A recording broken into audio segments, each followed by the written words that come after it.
IPL-ൽ Lucknow super ജയന്റ്സിനെതിരെ Mumbai Indians താരം Tilak Varma retired ഔട്ടായിട്ടാണ് കഴിഞ്ഞ ദിവസം മടങ്ങിയത്. അപ്രതീക്ഷിതമായിട്ടായിരുന്നു താരത്തിന്റെ മടക്കം. മത്സരത്തിൽ മുംബൈ പരാജയപ്പെടുകയും ചെയ്തു. കളിക്കളത്തിൽ പല താരങ്ങളും റിട്ടയർഡ് ഹർട്ടാകുന്നത് കണ്ടിട്ടുണ്ട്. എന്നാൽ അപൂർവമായി മാത്രമാണ് ഒരു താരം റിട്ടയർഡ് ഔട്ടാകുന്നത്. എന്താണ് റിട്ടയർഡ് ഹർട്ടും റിട്ടയർഡ് ഔട്ടും തമ്മിലുള്ള വ്യത്യാസം?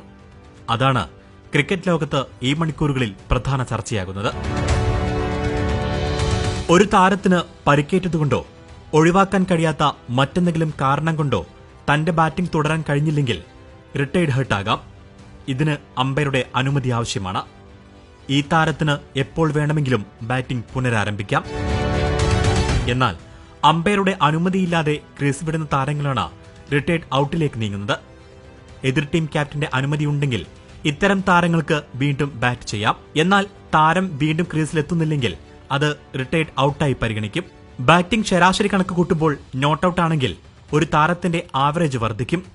അതുകൊണ്ടാണ് അനുമതിയില്ലാതെ ക്രീസ് വിടുന്നവർ റിട്ടയർഡ് ഔട്ടാകുന്നത്. IPL-ൽ റിട്ടയർഡ് ഔട്ടാകുന്ന നാലാമത്തെ താരമാണ് തിലക് വർമ്മ. മുൻപ് രവിചന്ദ്രൻ അശ്വിൻ, സായി സുദർശൻ, അഥർവ തായിഡെ എന്നിവരും റിട്ടയർഡ് ഔട്ടെന്ന തന്ത്രം പ്രയോഗിച്ചിരുന്നു. ലക്നൌവിനെതിരെ തിലക് ബാറ്റ് ചെയ്യാൻ ബുദ്ധിമുട്ടുകയായിരുന്നു. അവസാന 7 പന്തിൽ മുംബൈക്ക് വിജയിക്കാൻ 24 റൺസ് വേണമെന്നിരിക്കെയാണ് തിലക് തന്റെ വിക്കറ്റ് സ്വയം നഷ്ടപ്പെടുത്തിയത്. മത്സരത്തിൽ റൺസെടുക്കാൻ പാടുപെട്ട തിലക് നിർണായക സമയത്തും വമ്പൻ ഷോട്ടുകൾ ഉതിർക്കാൻ പാടുപെട്ടപ്പോഴാണ് റിട്ടയർഡ് ഔട്ടായി മടങ്ങിയത്. കളിയിൽ 23 പന്തിൽ 25 റൺസ് നേടാനേ തിലകിന് കഴിഞ്ഞുള്ളൂ. തിലക് പുറത്തായെങ്കിലും മുംബൈക്ക് വിജയിക്കാൻ കഴിഞ്ഞില്ല. ലക്നൌ നേടിയത് 12 റൺസ് വിജയം.